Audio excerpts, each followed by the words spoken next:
Good morning friends. It's a cold morning in Gurgaon. இன்றைக்கி நம்ம ஒரு கேர்ள்ஸ் ஃபோட்டோஷூட் பிளான் பண்ணியிருக்கோம். நம்ம போகிற இடம் பேர் சுல்தான்பூர் நேஷ்னல் பார்க். டெல்லியிலேருந்து 30 கிலோமீட்டர் டிஸ்டன்ஸில் இருக்குது. ஒரு நல்ல மலைக்கு அப்புறம் நல்ல பச்சை பசேல்னு இருக்குது பார்க்கு. இந்த ஷூட்டிங் ப்ரீ பிளானிங் எதுவும் பண்ணலை. ஆரம்பத்தில் ஒரு சின்ன தடுமாற்றம். நான் இப்போ ஸ்பாட் பிடிச்சாச்சு. Cameraman ready. ஒரு நல்ல பேக் லைட். இதோ நம்ம first shot. Came so beautifully. ஒரு 3 மணி இருக்கும்.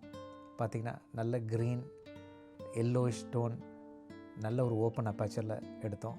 இன்னொரு ஷாட் ரொம்ப அழகாக வந்திருக்கு. அடுத்த ஒரு போஸ்.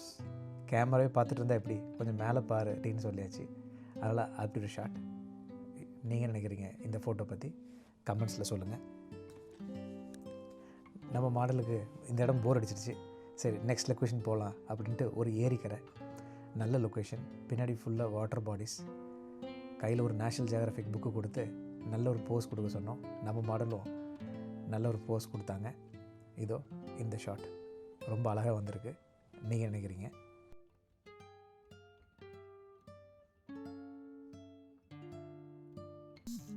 அடுத்தது ஒரு ஃபுல் பாடி ஷாட்.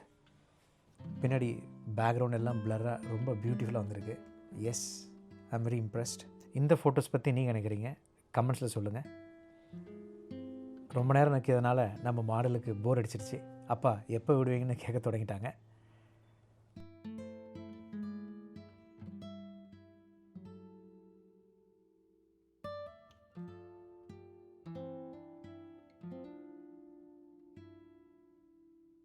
ஏய், என்னை வச்சு ஒன்னும் காமெடி பண்ணலையே. சேச்சே, அப்படியே பேசி சமாளித்து ஒரு கடைசி ஷாட். ஒரு சின்ன டிப்ஸ். எப்பவுமே குட்டி பசங்களை ஃபோட்டோ எடுக்கும்போது அப்படி நில்லு இப்படி நில்லு அப்படின்னு ஒரு ரேம்பாக் மாடல் ரேஞ்சுக்கு நம்ம கைட் பண்ணக்கூடாது. அவங்க ஸ்டைலில் விட்டு பாருங்கள், செம்மையாக போஸ் கொடுப்பாங்க.